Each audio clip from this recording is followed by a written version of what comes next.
하나님 말씀 함께 나누겠습니다. 은혜 받으신 하나님 말씀은 잠언 27장 17절부터 21절까지의 말씀, 오늘 이 말씀만 나누겠습니다. 잠언 말씀만 오늘 함께 나누겠습니다. 27장 17절부터 21절까지의 말씀 한 절씩 교독하겠습니다. 철이 철을 날카롭게 하는 것 같이 사람이 그의 친구의 얼굴을 빛나게 하느니라. 무화과를 지키는 자는 그 과실을 먹고 자기 주인에게 시중드는 자는 영화를 얻느니라. 물에 비치면 얼굴이 서로 같은 것 같이 사람의 마음도 서로 비치느니라. 소울과 아바도는 만족이 없고 사람의 눈도 만족함이 없느니라. 함께 있습니다. 도가니로 은을, 풀무로 금을, 칭찬으로 사람을 단련하느니라. 아멘. LA에서 일어난 일이라고 합니다. 한 할아버지가 한국에서 온 지가 얼마 안 됐는데요. 스피드 티켓을 받게 생겼습니다. 과속을 해가지고 경찰차가 뒤에 따라오게 되고 잡히게 된 겁니다. 할아버지는 한 가지 꾀가 생각이 났습니다. 경찰이 신분증을 보여달라고 했는데 할아버지가 어느 정도 영어를 할 수는 있는 분이었는데 영어를 전혀 못하는 척을 해야 되겠다, 이렇게 생각이 들었습니다. 그래서 경찰한테 Yesterday is Korea, Today is America, 이렇게 말을 했습니다. 이 말 뜻이 제가 과거엔 한국에 있었고 지금 막 미국에 살게 됐다라고 하는 그런 콩글리시죠. 그러면서 이제 얼굴을 경찰 굉장히 좀 죄송한 마음으로 바라보면서 이렇게 손을 빌면서 이렇게 말을 했습니다. Look at me one time. 한 번만 봐달라는 그와 같은 말을 한 것이죠. LA 경찰이 얼마나 많은 한국 사람들을 이렇게 상대해 봤겠습니까? 그 경찰이 이렇게 그 사람을 내려다보면서 이렇게 말을 했습니다. You, no soup. 너 국물도 없어. 이 말을 한 것이죠. 경찰도 콩글리시란 겁니다. 정말 대화, 커뮤니케이션, 우리가 이 대화 때문에 웃게도 되고 울게도 됩니다. 슬프게도 되고 즐겁게도 되는 것이 바로 이 말이 오고 갈 때 생기는 일이죠. 또 좋은 말, 긍정적인 말은요, 굉장히 좋은 결과를 낳습니다. 계속해서 이런 좋은 말을 듣고 자라는 아이들은요, 내면이 건강해집니다. 자신감이 있죠. 그리고 하나님이 주신 달란트를 계속해서 자신감을 가지고 개발해 나가기 때문에 하나님 앞에서 성공할 가능성이 굉장히 높아집니다. 하지만 부정적인 말을 계속해서 듣고 자라면 어떻게 될까요? 상황은 반대가 됩니다. 속이 썩고요, 골마 터지게 됩니다. 그래서 공격적이 되거나 혹은 방어적이 됩니다. 마음이 뒤틀리기 때문에 다른 사람이 한 말도 꼬아서 듣게 됩니다. 그래서 오해나 의심이 많죠. 누가 이런 사람을 좋아하겠습니까? 그러니 계속 관계가 어려워집니다. 그러니 사람들을 만나는 것이 무섭고 자신감을 잃게 되고 인생이 계속해서 어려워질 그런 가능성이 높다는 것이죠. 어떨 때요? 부정적인 말을 계속해서 부모로부터 듣고 여기저기서부터 들을 때 이렇게 내면이 파괴되고 그 결과 이렇게 그 삶이 휘어지고 불행해질 가능성이 굉장히 높아진다고 합니다. 그래서 잠언은 이것을 정확히 우리에게 알고 경고합니다. 잠언 18장 21절 말씀 같이 한번 읽어보겠습니다. 시작. 죽고 사는 것이 혀의 힘에 달렸나니 혀를 쓰기 좋아하는 자는 혀의 열매를 먹으리라 라고 말하고 있습니다. 사람의 죽기도 하고 사는 것이 어디에 달려있는가? 바로 이것은 혀에 달려있다고 말하고 있죠. 상대방을 배려하지 않고 함부로 나의 입에서 나가는 말이요, 아주 예리한 칼과 같습니다. 그래서 여기저기 막 해치고 다니면서 사람들의 말에 피가 막 뚝뚝 떨어지도록 그렇게 큰 상처와 아픔을 남겨놓게 됩니다. 하지만 이렇게 말한 사람은 정작 몰라요. 하지만 당한 사람은 얼마나 그 말 때문에 칼보다 더 큰 상처를 입었는지 느끼게 되죠. 하지만 지혜로운 말은 다릅니다. 지혜로운 말은 보약과 같아서 병든 몸과 영혼을 치료합니다. 이것을 잠언 12장 18절이 다시 한번 우리에게 알려주고 있습니다. 칼로 찌른같이 함부로 말하는 자가 있거니와 지혜로운 자의 혀는 뭐라고요? 양약 같으니라. 보약이라고 여기서 말씀하고 있지 않습니까? 이렇게 우리가 다른 사람을 배려해서 사랑을 발라서 우리가 함께 말하는 이런 언어들은요, 우리의 영육혼을 회복시키고 평강을 주는 놀라운 힘이 있습니다. 그러면 예수님께서 너의 이웃을 내 몸과 같이 사랑하라고 했는데, 이 말씀을 지키기 위해서 우리는 다른 사람들을 살리는 어떤 말을 연습하고 우리가 습관을 가져야 될까요? 대표적인 사람을 살리는 말은 무엇일까요? 바로 그것은 칭찬입니다. 잠언은 칭찬의 가치를 이렇게 말하고 있어요. 27장 21절 말씀을 한번 보게 되면, 도가니로 은을, 풀무로 금을, 칭찬으로 사람을 단련하느니라 라고 말하고 있습니다. 바로 이 은은 도가니에 생산되고요, 금은 풀무불에서 생성이 됩니다. 그런데 여기 보세요. 칭찬은 무엇으로부터 이렇게 나오는지를 우리가 보게 되면요, 바로 여기 봤을 때 사람을 단련하느니라, 이 단련하느니라라고 하는 뜻은요, 사람을 성숙하게 만든다는 겁니다. 바로 사람을 성숙하게 만드는 방법은 칭찬에 있다. 이것을 지금 우리에게 알려주고 있는 말씀입니다. 그러면 우리가 어떻게 진실하고 꾸준하고 깊이가 있어서 다른 사람을 살리는 칭찬을 효과적으로 잘하는 사람이 될 수 있을까요? 우리가 어떻게 칭찬을 잘할 수 있죠? 오늘 그 방법을 함께 찾아보는 겁니다. 첫 번째, 우리가 칭찬을 할 때는요, 막연하게 칭찬을 하지 말고 구체적으로 해야 합니다. 그냥 너 착하구나 라고 말하는 것이 아니라, 야, 너 동생 숙제 도와주는 거 보니까 참 착하구나, 이렇게 구체적으로 칭찬하는 것이 필요하다는 거예요.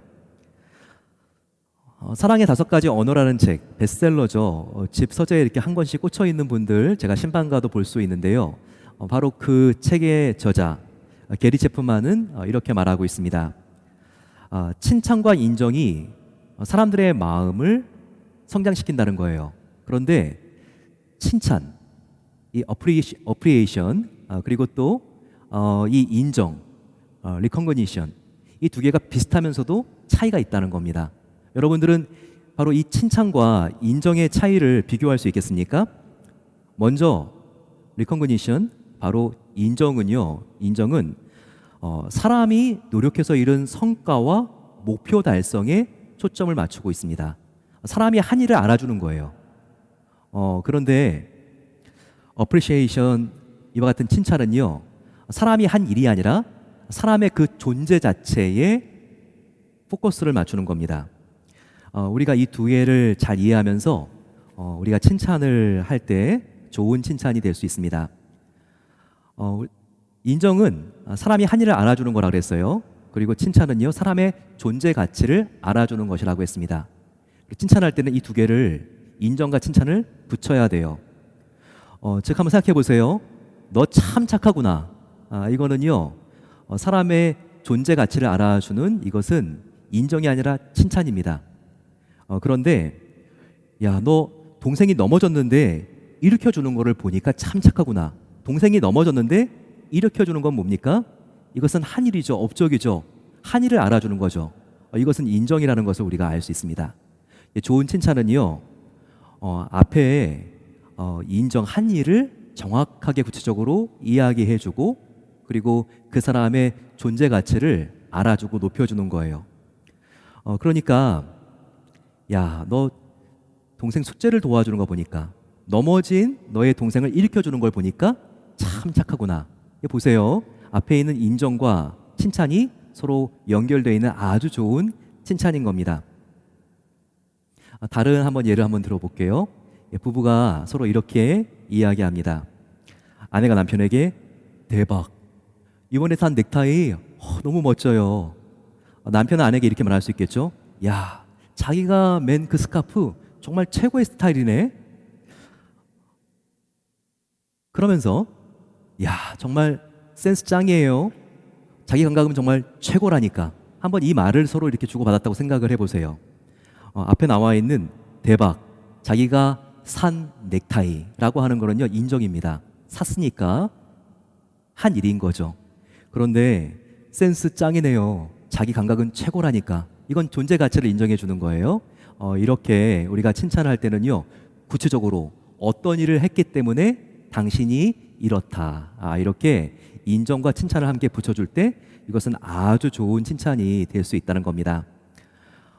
이렇게 앞에 한 일을 알아주는 인정과 바로 그 뒤에 존재 가치를 알아주는 칭찬, 이것을 합쳐서 우리가 더욱더 멋진 칭찬을 우리가 훈련하고 나의 사랑하는 자녀들과 그리고 또 우리 사랑하는 이웃들에게 우리가 이런 칭찬을 통하여 마음의 내면을 건강하게 살려줄 수 있는 그런 성숙한 언어의 달인들이 되시기를 축원합니다.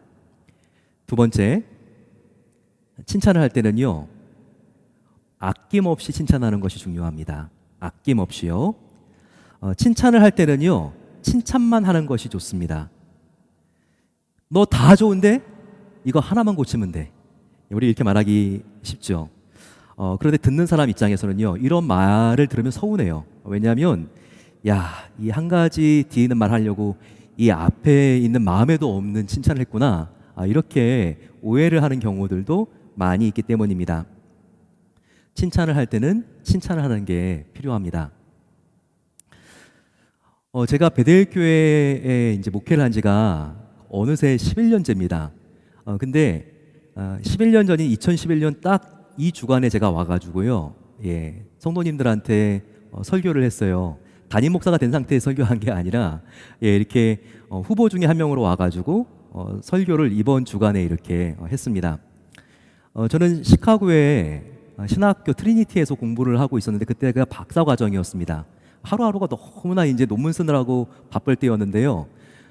베델교회 청빙위원장 장로님으로부터 전화가 왔어요. 그러면서 지금 이렇게 목사님 오셔가지고 5월 세 번째 주간의 주말에 한번 설교를 해주셔야 되겠다고 이렇게 부탁의 말씀이 왔습니다. 그런데 좀 조건이 까다로웠어요. 보통 우리가 뭐 어느 교회 가서 이렇게 담임 목사가 되기 위해 설교할 때 설교 보통 같은 한 편을 1부, 2부, 3부 예배 때 해주십시오. 이렇게 보통 부탁이 오거든요. 근데 청빙위원장 장로님께서 목사님 3번의 설교를 다른 설교를 하셔야 됩니다. 첫 번째 1부에는 구약에서 본문을 잡으셔야 되고 2부에서는 신약에서 본문을 잡아야 되고 3부는 시천신학 중에서 주제를 하나 잡아가지고 설교를 하셔야 된다고.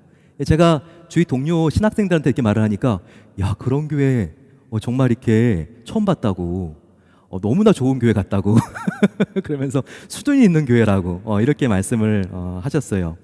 그래가지고 제가 뭐 다르게 준비할 수 있는 방법이 없더라고요. 바빴지만 거기 위스콘신하고 일리노이 사이에 기도원이 하나 있는데 그 기도원에 들어가서 이제 며칠 뒤엔 설교를 해야 되니까 그 설교를 정말 열심히 기도하면서 준비를 했습니다. 너무나 마음이 근데 불안했어요. 가서 내가 어떻게 설교를 할 수 있을까? 여러분도 한번 해보세요. 처음 만나는 성도님들 그리고 세계의 다른 설교, 이게 쉬운 일은 아니겠죠. 무엇보다도 제 마음속의 두려움은 그때 저는 나는 설교를 참 잘하지 못하는 목사야, 이런 마음을 갖고 있었어요. 사실 신학교 때 저는 설교학 과목을 4과목을 들었는데 4과목이 다 A+였습니다. 근데 현장으로 들어가서 목회를 하면서 계속해서 설교에 대해서 자신이 없어지는 거예요.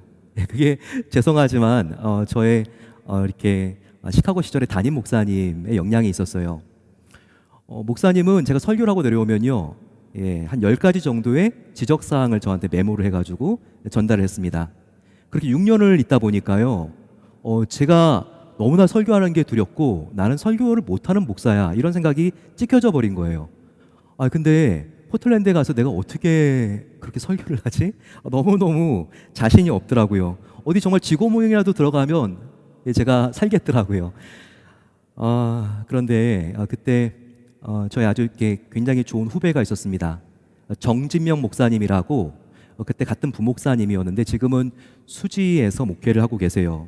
그 목사님이 저를 위해서 기도를 해준다 그랬어요. 공항으로 이제 오헤어 공항에서 PDX 공항으로 이제 가는데 라이드를 해주시면서 형, 제가 형을 10년이 넘게 지켜봤지만 누구보다도 좋은 설교자예요. 형의 설교에는요 진실함이 있어요.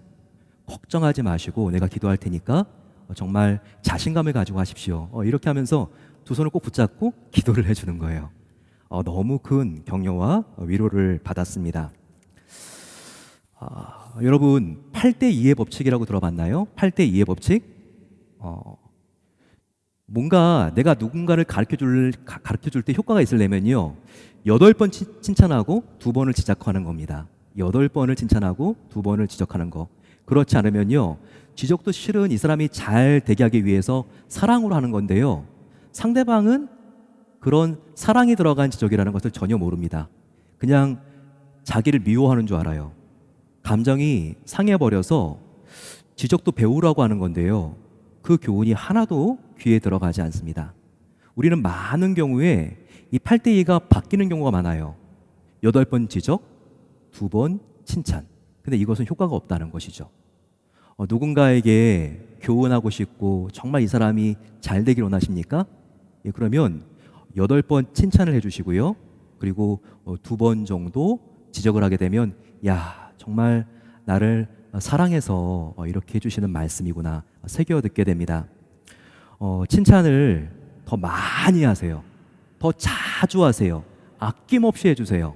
그리고 훈계할 때 그 교훈이 효과적으로 그 사람의 마음을 강타합니다. 두드려요. 그리고 그 교훈이 그 사람 마음속에 남습니다. 그리고 상대를 진정으로 변화시키게 됩니다. 세 번째, 칭찬은요 즉시 칭찬해야지 효과가 있습니다. 칭찬할 때 중요한 것은요 타이밍이에요. 칭찬의 유통기간은 하루라고 생각하시면 돼요. 지친 마음으로 교회를 갔는데 기대하지도 않았는데 어떤 권사님이 뛰어나와서 따뜻한 위로와 격려의 말을 건넵니다. 아무런 그 권사님에 대하여 감사의 표현이 없다가 몇 달 뒤에 느닷없이 권사님 위로의 말씀이 큰 힘이 되었어요 이렇게 말한다면요 칭찬을 받는 권사님은요 기억할 수가 없습니다. 정말 너무나 당황하고 어리둥절하게 되겠죠. 그래요. 칭찬은요 즉시 하면 할수록 효과가 있습니다. 근데 그렇게 하기가 굉장히 쉬운 시대에 살고 있어요. 왜냐하면 카톡이라든지 텍스트 문자 메시지를 얼마든지 우리가 보낼 수 있기 때문이죠. 그 순간에 칭찬할 수 있는 기회를 잊어버렸습니까? 그날 밤이라도 문자를 남기는 것입니다. 정말 고마웠어요 형제님. 정말 당신은 하나님이 나에게 보내주신 천사 같아요. 오늘 만났을 때 위로해 주신 집사님의 말씀을 통하여 너무 큰 힘을 얻었습니다. 우리가 이렇게 텍스트를 샌다는 겁니다. 이렇게 실천해 보세요. 이런 메시지를 받는 분이 얼마나 마음이 기쁘겠습니까? 네 번째, 칭찬은요 사적에서 그리고 공적인 자리에서 동시에 함께 해줄 수 있을 때 이 칭찬이 효과적입니다. 어떤 사람은요 개인적으로 만나면 참 칭찬을 많이 해줘요. 같이 앉아가지고 커피를 마시면서 너는 요런 점이 좋고 참 개인적으로 만났을 때 칭찬을 많이 해주는 고마운 분들이 계세요. 하지만 그 사람이 공적인 자리, 많은 사람이 있는 자리에 내가 있을 때 나에게 칭찬을 해주지 않습니다. 하지만 반대의 경우도 있어요. 많은 사람들이 있는 곳에서만 나를 칭찬해주고 개인적으로 만나면 칭찬이 없습니다. 혹시 저와 여러분들은 그런 부모가 아닙니까? 혹시 저와 여러분들은 우리의 뭔가 이렇게 직장 안에서 나의 후배를 대할 때, 나의 하급 직원을 대할 때 혹시 이런 모습을 우리가 보여주지 않습니까? 이런 것은 칭찬을 받는 사람에게 혼동과 굉장히 마음속에 왜 그러지? 의심을 갖게 해줄 수가 있다는 겁니다. 저 사람은 왜 공적인 자리에서는 칭찬을 해주고 나를 개인적인 자리에서만 칭찬을 해줄까? 여럿이 모였을 때 칭찬을 해주면 나에게 질투심이 생겨서 그러는 건가? 나에 대하여 경쟁 심리가 있기 때문에 이렇게 많은 사람들이 있는 자리에서 나를 칭찬하게 되면 이 사람들에게 더 인정을 내가 받는 것 같아가지고 두려워서 칭찬을 안 해주는 거 아니야? 이렇게 오해할 수가 있다는 거예요. 반대의 경우도 혼란스럽긴 마찬가지입니다. 왜 사적인 자리에서는 칭찬하지 않는 거지? 왜 많은 사람들 앞에서만 나를 칭찬해 주는 거야? 자녀들이 이와 같은 오해를 갖기가 쉬워요. 혹시 이 많은 사람들 앞에서 나를 칭찬해서 그만큼 자기가 너그러운 사람이라는 것을 사람들에게 알리기 위해서 나를 이용하는 거 아니야? 이렇게 많은 사람들 앞에서 칭찬하고 있는 것도요, 오해하기가 십상입니다. 따라서 우리는 가능하다면 사적인 자리, 공적인 자리 둘 다에서 일관성 있게 칭찬하는 것이 좋습니다. 이것이 어렵지 않게 예수님의 칭찬 방법이에요. 한번 보시겠어요? 예수님은 삭개오를 개인적으로 만납니다. 뽕나무 위에 올라가 있는 삭개오 개인적으로 만나서 삭개오야 인사하고요, 내려와라. 정말 그 마음의 인격의 외로움을 터치하는 개인적인 정말 칭찬들을 해주시죠. 인정과 칭찬이 조화롭게 오고 가고 있습니다. 근데 개인적인 칭찬뿐만 아니라 예수님은 공적으로도 이 삭개오를 칭찬합니다. 서로 대화를 나눈 다음에 예수님께서 제자들과 그 많은 사람들 앞에서 삭개오가 참 잘했습니다. 이 삭개오의 집에 천국이 임했습니다. 이렇게 공적인 칭찬을 빠뜨리지 않으시죠?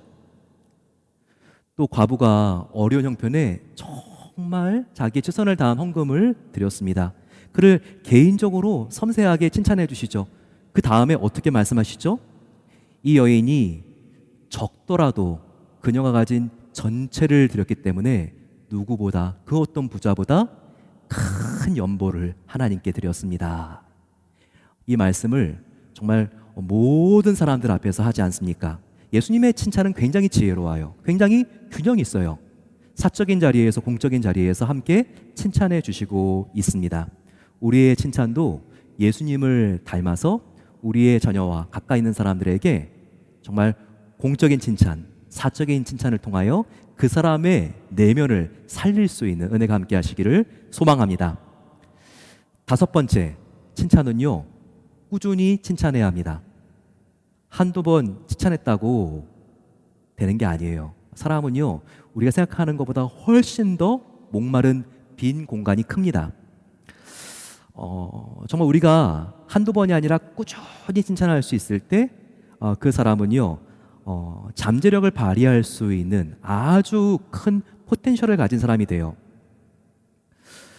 벤자민 웨스트는요, 어렸을 때 굉장히 자존감이 낮은 화가였습니다. 어렸을 때 자기의 꿈은 화가가 될 것은 아예 생각도 못하고요, 나의 아주 어린 동생, 기어다니는 동생 셸리가 있는데 셸리의 베이비시터나 되겠다, 이런 생각을 이 오빠가 갖게 되었어요. 그러던 어느 날 어머니가 외출을 했습니다. 그런데 집안에 색깔이 있는 잉크병이 몇 개 있는 거를 발견을 했어요. 그리고 어머니가 외출한 그 시간 동안 이 잉크병을 모아서 이렇게 색칠하기 시작합니다. 자기의 동생의 초상화를 그리기 시작했어요. 그런데 이 웨스트 부인이 돌아왔을 때 집이 정말 엉망진창이 돼버린 것을 확인하게 되었습니다. 잉크가 여기저기 굴러다니고 쇼파는 그 고급천이 이 잉크로 완전히 얼룩져 있고 너무나 정말 당황하기가 십상이었죠.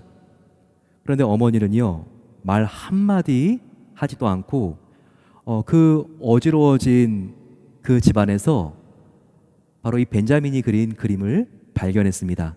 그리고 그 그림을 집어 올리면서 활짝 웃으면서, 야, 너의 여동생 셸리가 여기 있구나, 이렇게 탄성을 질렀습니다. 그리고는요, 허리를 굽혀 그 아들 벤자민을 들어 올려가지고 키스를 그 볼에 해줬어요. 1763년 이 벤자민은요, 그해 영궁왕 조지 3세를 그리는 왕궁의 역사적인 화가로 그가 임명이 되었습니다. 그때부터 그는요, 이 왕실에서 왕들의 초상화를 그리는 그 시대를 대표하는 아주 위대한 화가가 되었습니다. 벤자민 웨스트는 이렇게 그가 고백합니다. 저의 첫 화가의 출발이 어떻게 시작되었는지를 물어보는 사람들이 많이 있습니다. 바로 그 순간은 제 어머니가 저의 볼에 키스를 해주는 것이 제가 위대한 화가로 태어나는 순간이었습니다. 이렇게 말하고 있습니다. 여러분, 위대한 사람 뒤에는요, 반드시 찾아보세요.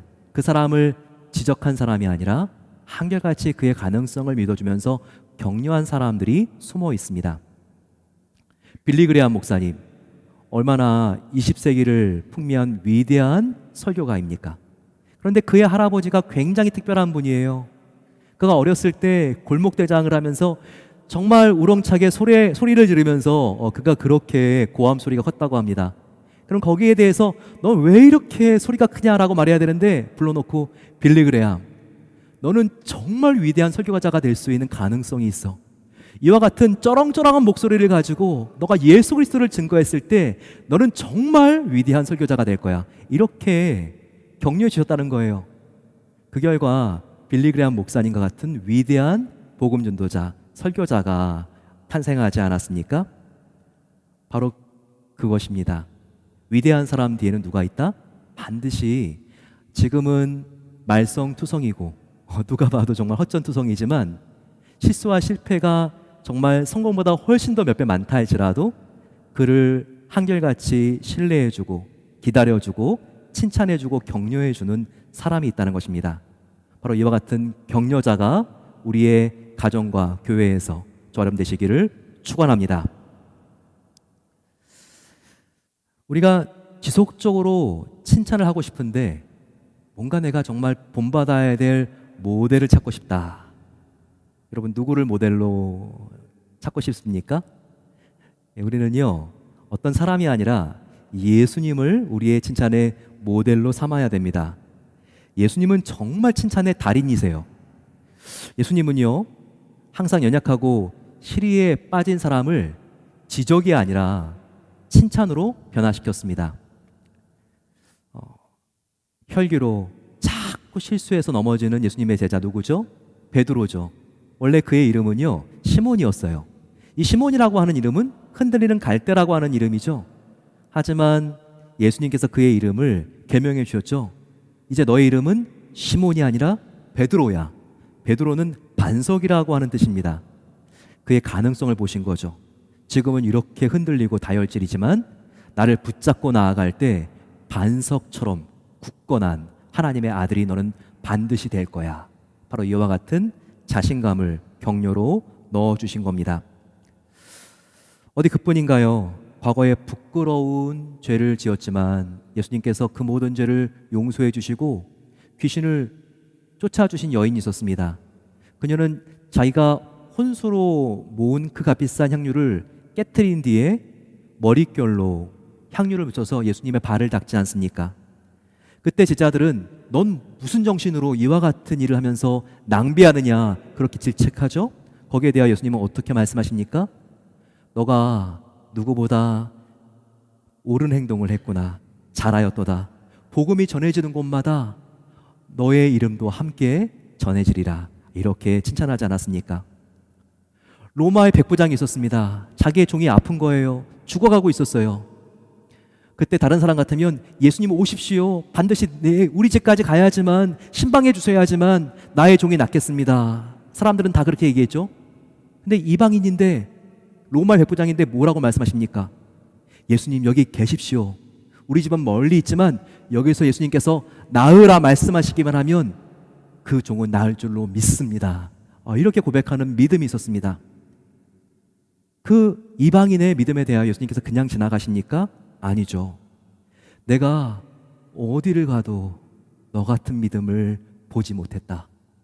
그 많은 사람들이 있는 데서 사랑을 가득 발라서 이렇게 칭찬해주고 격려해주지 않습니까?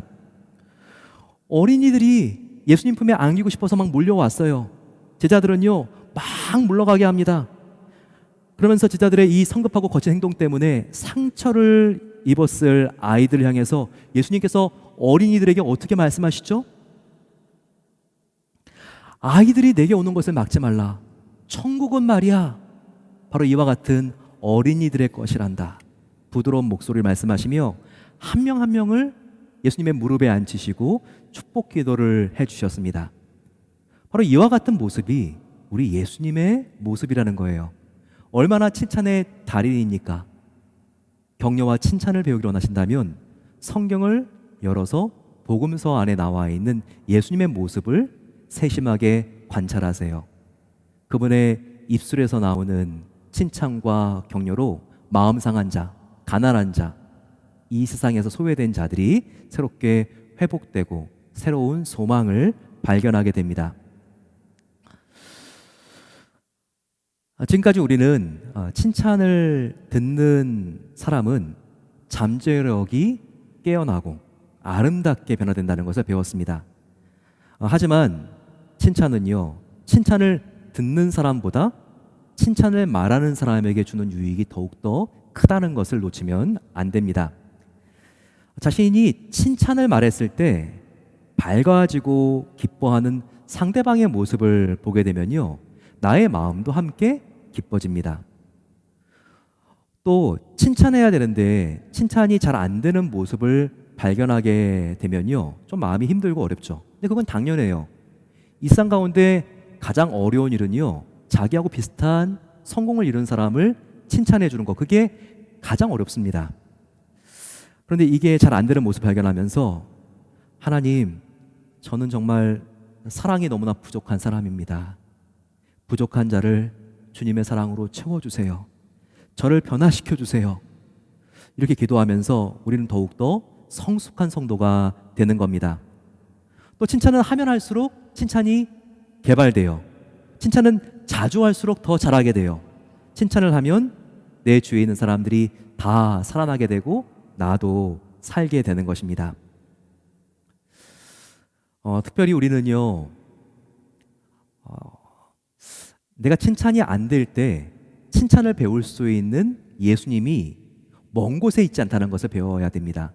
그분은요, 성령님이세요. 성령님은 바로 예수님의 영이시기 때문에 그렇죠. 나에게 칭찬을 가르쳐 주시고 내가 칭찬이 잘 안 될 때 칭찬을 할 수 있는 능력을 주시는 분은 바로 내 안에 계십니다. 내 안에 계시는 성령님이에요.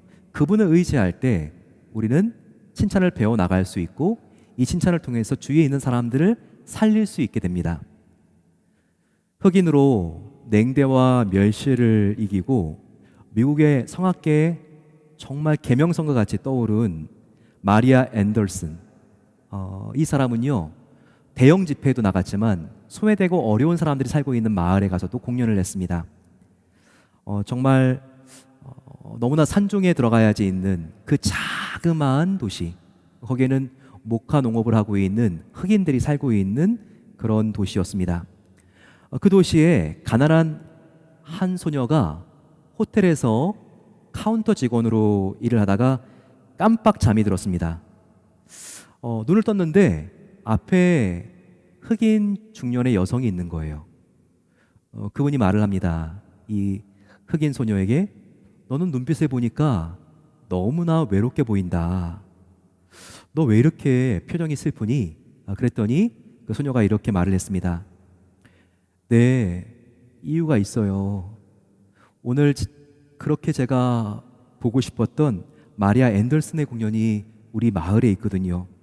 그런데 오늘 저는 일을 해야 되기 때문에 그 공연을 갈 수가 없어요. 소녀가 말을 하자 중년의 보이는요, 소녀의 손을 꼭 잡으면서 나지막하게 노래를 부르기 시작했습니다. 그런데 그 노래의 선율이 얼마나 깊고 풍성하고 아름다운지 정말 이 소녀가 빨려 들어가고 있었습니다. 그 소녀는 이 노래가 끝난 다음에 자기의 손을 붙잡고 있는 바로 그 중년의 여인을 바라보면서 이렇게 말을 했습니다. 바로 마리아 앤더슨, 당신이었군요. 누군가를 칭찬해주고 싶은데 내 안에 있는 이기심과 아직까지 성화되지 않은 나의 마음속에 있는 어두운 부분 때문에 그 부분이 잘 되지 않습니까? 그러면 나에게 칭찬을 가르쳐 주실 수 있고 나에게 칭찬을 어떻게 하는지 알려줄 수 있고 힘을 주실 수 있는 분이 멀리 있지 않습니다. 바로 지금 이 소녀의 자그마한 손을 마리아 앤더슨이 붙잡고 있는 것처럼 저와 여러분들의 마음의 손을 지금 내 안에 계시는 성령님께서 붙잡고 계십니다. 우리가 그분을 의지할 때 우리는 다시 한번 내 안에 있는 칭찬의 불꽃을 점화시킬 수 있습니다. 그리고 그 칭찬을 통하여 내 삶의 가까이에 있는 나의 아들과 딸, 자녀들, 배우자, 나의 남편과 아내, 사랑방 식구들, 그 얼어붙은 마음을 녹여줄 수 있습니다. 성령님의 힘을 의지해서 나의 지혜와 능력이 아니라 오직 성령님의 능력과 권능으로 우리가 나의 입술을 칭찬과 격려로 바꿈으로써 우리가 하늘의 언어의 소유자가 되고 우리 주위에 있는 사람들이 주님을 만나고 천국으로 변화되어가는 그 내가 함께 하시기를 소망합니다.